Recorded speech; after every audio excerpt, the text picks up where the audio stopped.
요한복음 14장 25절부터 27절 세 절 말씀을 다 같이 한 목소리로 읽겠습니다.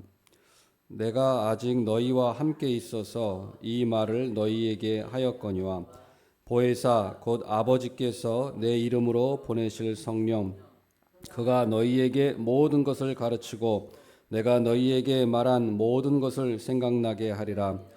평안을 너희에게 끼치노니 곧 나의 평안을 너희에게 주노라. 내가 너희에게 주는 것은 세상이 주는 것과 같지 아니하니라. 너희는 마음에 근심하지도 말고 두려워하지도 말라. 아멘. 요한복음은 성령님에 대해서 구체적으로 가르쳐 주는데 특히 14장부터 16장에 걸쳐서 집중적으로 성령님에 대해서 누구신지 알려줍니다. 그러므로 이제 계시인 거죠. 계시. 이것이 계시인 것입니다. 성령님을 하나님이 계시해 주시지 않으면 우리는 성령님에 대해서 알 수가 없는 것이죠. 그리고 조금 알 수는 있어도 심각한 오해에 빠질 수가 있는 거예요. 그렇기 때문에 요한 사도는 성령님에 대해서 어떤 분이신지 구체적으로 이렇게 말씀해 주고 있는 것입니다. 오늘은 성령님이 어떤 분이신지 간단하게 5가지로 말씀을 드리겠습니다. 첫 번째로 성령님은 보혜사이십니다. 보혜사. 보혜사는 헬라어로 파라클레토스입니다. 파라클레토스. 파라는 옆에, 곁에. 영어로 하면 with. 옆에, 곁에란 뜻이고 클레토스는 이제 칼레오에서 나오는 말인데 칼레오는 부르다는 거예요. 영어로 call. 그러니까 파라클레토스란 말은 무슨 뜻이냐면 옆으로, 내 곁으로 불려온 사람. 내 옆으로 불려온 존재를 말하는 것입니다. 다시 말하면 쉽게 말하면 도움을 주기 위해서 내 곁으로 불려오신 분 이런 뜻이에요. 이게 정확한 의미입니다. 도움을 주기 위해 내 곁으로 불려오신 분. 그래서 내 곁에서 하나하나 다 돌봐주시는 분인 거예요. 가르쳐 주시고. 마치 우리 과외 수업하는 것처럼 우리 학교 선생님은 뭐 여러 명을 같이 이렇게 해주시지만 과외는 1대1 과외하면은 내 바로 옆에서 하나하나 다 가르쳐 주지 않습니까? 이런 바로 과외 선생님 같은 그런 역할인 것이죠. 우리나라 말도 보혜사라고 합니다. 보혜사. 한자죠. 지킬 보호자. 지켜주시는 분이다. 그리고 은혜해자. 은혜를 내려주시는 분이고 스승사자. 가르쳐 주시는 분이다. 그래서 성령님은 보혜사는 지켜주시고 은혜를 베풀어 주시는 분이고 가르쳐 주시는 분이라는 거예요. 번역도 잘 돼 있어요. 그다음 성령님은 보혜사이시고 두 번째로 성령님은 영원토록 함께 해주시는 분이에요. 영원토록 함께 해주시는 분. 14장 16절 한번 보시면 나와 있습니다. 14장 16절 내가 아버지께 구하겠으니 그가 또 다른 보혜사를 너희에게 주사 영원토록 너희와 함께 있게 하리니. 보혜사 예수님, 또 다른 보혜사 성령님. 예수님은 십자가 지시고 부활하시고 승천하셔서 하늘에 천국에 육체적인 예수님은 하늘에 계시죠. 천국에. 그러니까 육체적으로는 우리와 함께 하시지 못하니까 영을 보내주셔서 성령님 보내주셔서 성령님이 너희와 영원토록 함께 있을 것이다. 그래서 성령님은 우리와 영원토록 함께 있으십니다. 우리 부모도 어떠한 존재도 우리와 영원토록 함께 있지 못해요. 배우자도 함께 있지 못하고 자식도 나와 함께 있지 못합니다. 부모도 나와 함께 해주지 못합니다. 그러나 성령님은 우리 곁을 떠나지 않으시고 우리 곁에 계시고 심지어 우리 속에도 계신다 이렇게 말씀하시죠.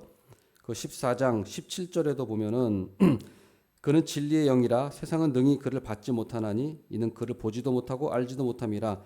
그러나 너희는 그를 아나니 그는 너희와 함께 거하시며 또 너희 속에 계시겠음이라. 예수님은 우리와 함께 계시고 우리 속에 계신다라고 말씀하시고 또 14장 18절에도 내가 너희를 고아와 같이 버려두지 아니하고 너희에게로 오리라. 고아가 아니다. 우리는 고아가 아닙니다. 우리 성령님께서 언제나 우리 속에 계시고 우리 곁에 계시고 우리 함께 계시기 때문에 우리는 고아가 아니에요. 우리는 성령님께서 영원토록 함께 해주신다. 우리는 꼭 기억해야 되겠습니다. 그 다음 세 번째로 성령님은 진리의 영이시다라고 말씀합니다. 성령님은 진리의 영이십니다. 14장 17절 보면 나와 있습니다. 14장 17절 그는 진리의 영이라 진리의 영이라. 또 15장 26절에도 나와 있습니다. 15장 26절에도 내가 아버지께로부터 너희에게 보낼 보혜사 곧 아버지께로부터 나오시는 진리의 성령. 진리의 성령. 예수님은 어떤 분이냐? 진리의 영이시다. 진리. 그래서 성령님은 진리와 뗄래야 뗄 수가 없으신 분이에요. 예, 진리. 성령님은 성령님이 하시는 일 중에 가장 중요한 일 하나가 또 우리를 진리로 인도하시는 거예요.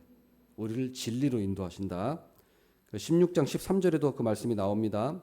16장 13절에도 그러나 진리의 성령이 오시면 그가 너희를 모든 진리 가운데로 인도하시리니. 성령님은 우리를 진리 가운데로 인도하시지 거짓으로 인도하시거나 잘못된 그런 비진리로 인도하시지 않습니다. 그렇기 때문에 성령의 사람은 다른 말로 하면 진리의 사람이에요.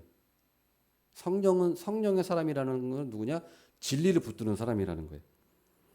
그러니까 아무리 기적과 능력을 행한다고 해도 진리에서 벗어나 있다면 그건 성령과는 무관한 역사예요. 기적과 능력은 예수님께서도 말세에 기적과 능력을 행한다고 했어요. 거짓 사도들, 거짓 목자들이 기적과 능력을 행한다고 했어요. 예수님께서. 그러나 그들이 못하는 건 진리는 붙들지 못합니다. 그러니까 이 사람이 진짜냐 가짜냐 붙드는 거는 기적이나 능력이 아니고 이 사람이 진리를 말하느냐 아니냐는 거예요. 그게 분별점입니다. 그렇다면 진리라는 것은 무엇입니까? 진리라고 하는 것은 말씀입니다. 말씀. 그래서 14장 26절 하반절에 보면은 보혜사 곧 아버지께서 내 이름으로 보내실 성령 그가 너희에게 모든 것을 가르치고 내가 너희에게 말한 모든 것을 생각나게 하리라. 그러니까 성령님이 오셔서 우리에게 어떤 일을 하냐면 내가 너희에게 말한 모든 걸 생각나게 한다. 내가 너희에게 말한 모든 것이 뭡니까? 예수님이 우리에게 말씀하신 것. 그러니까 성령님이 우리에게 가르쳐 주신 진리는 뭐냐면 예수님이 하신 말씀을 우리에게 가르쳐 주시겠다는 거예요. 예수님이 가르쳐 주신 거. 내가 너희에게 말한 모든 것이 예수님이 말씀하신 것 제자들에게 그걸 생각나게 하시는 거예요. 그래서 사도들이 예수님이 죽으신 다음에도 그걸 기억해서 예수님이 하신 말씀을 기억나게 해주신 거예요. 성령님께서. 그래서 마태, 마가, 누가, 요한복음을 쓴 겁니다. 기억나게 해주신 거예요. 그래서 성령님은 자기 스스로 말하지 않으신다고 했어요. 오직 들은 것을 말한다고 했어요. 성령님은 자의로 말하지 않으시고 오직 들은 것을 말하신다. 16장 13절 하반절에 나와 있습니다. 이게 좀 왔다 갔다 하니까 좀 헷갈릴 수 있는데 다시 말씀드려서 성령님은 예수님의 가르침에서 벗어나는 것은 가르치지 않으십니다. 성령님은 독자적으로 가르치지 않으세요. 100% 절대로 예수님의 가르침에서 벗어난 가르침은 가르치지 않으십니다. 또 예수님은 또 말씀하셨어요. 예수님은 하나님 아버지께로부터 받은 말씀만 한다고 했어요. 예수님은. 그래서 14장 10절에 그 말씀을 하십니다. 내가 너희에게 이르는 말은 스스로 하는 것이 아니다. 예수님도 말씀하셨어요. 그러니까 성령님은 예수님이 하신 말씀을 생각나게 하고 가르쳐 주시는 것이고 예수님은 하나님께 들은 말씀을 가르쳐 주시는 거니까 자, 성령님의 가르침, 예수님의 가르침, 하나님의 가르침은 일치되는 거예요. 따로따로 다른 말 하지 않아요.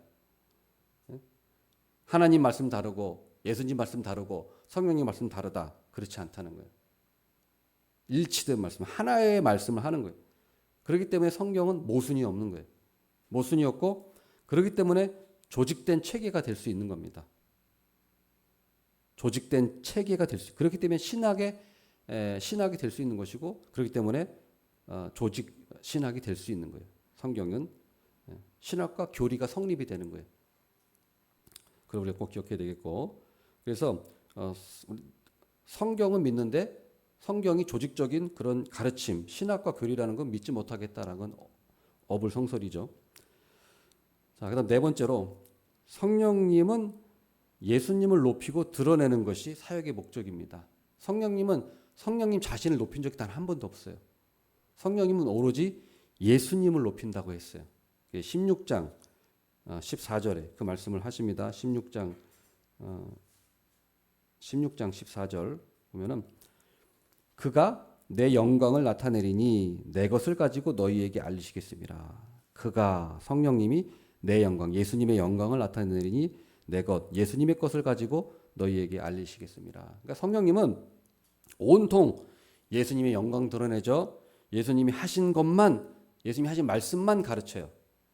거기서 벗어나는 것은 1절 성령님은 가르치지 않습니다. 그리고 성령님 스스로도 자신을 높이지 않아요. 그래서 성령님은 오직 예수님의 영광을 드러낸다. 그리고 성령님은 예수님의 가르침을 잘 이해할 수 있도록 가르쳐 주시는 게 성령님의 역할이에요.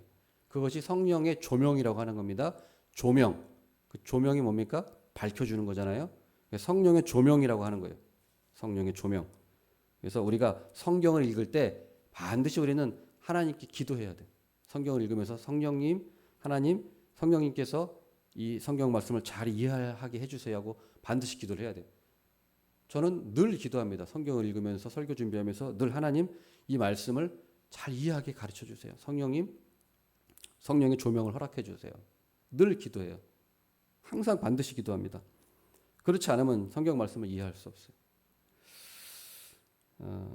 그래서 성령님은 자신을 드러내거나 높이시거나 그런 일은 없어요. 성령님은 오직 예수님만을 높이시고 예수님을 증언하시는 거예요. 그런데 이 잘못된 신비주의자들, 거짓된 이 신사도들은 말끝만 하면 성령님을 높인다고 하는데 이건 아주 비성경적인 것입니다. 물론 성령님 높여야 되지만 성령님은 성령님 자체를 높이시지 않으세요.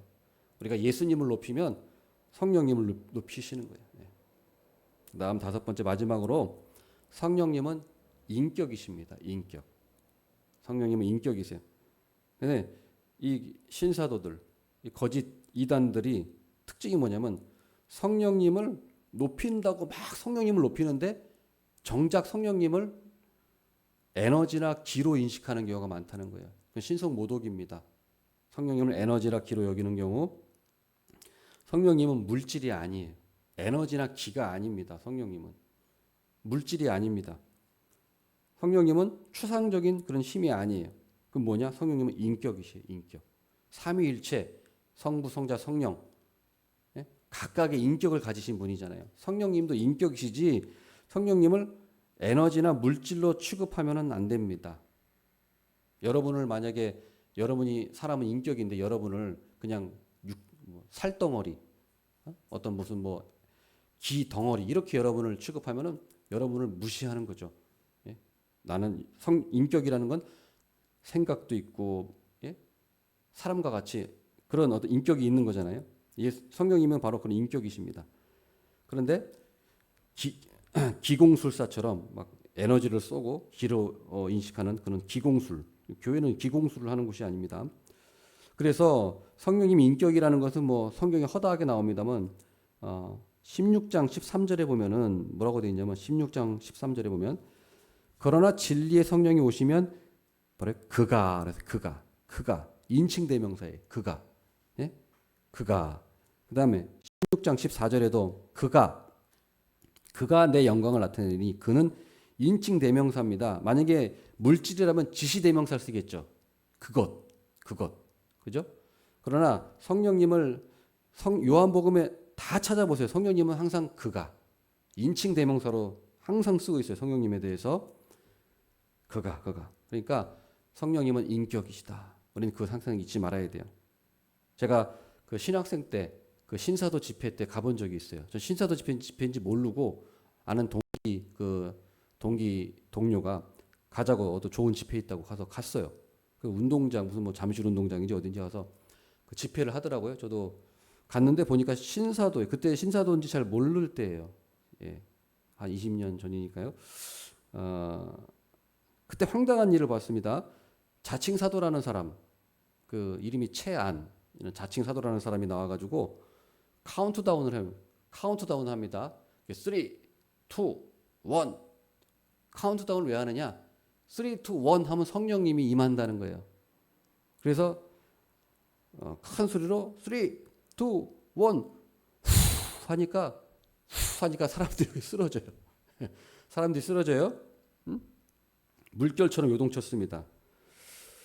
자, 만약에 그때 정말 임한 분이 성령님이시라면은, 예? 성령님이시라면은 그 자칭 사도는 성령님을 조종할 수 있는 사람이죠. 아니, 성령님이 인격이신데 3, 2, 1 해서 임한다? 만약에 여러분한테 누가 내가 카운트다운 할 테니까 3, 2, 1 하면 와. 가면 가. 이렇게 말한다면 그 사람이 예? 마음대로 성령님을 조종할 수 있는 위치에 있는 사람이겠네요. 인격이 아니라면 괜찮겠죠. 만약에 이런 뭐 공이라면 내가 던질 수 있어요. 마음대로.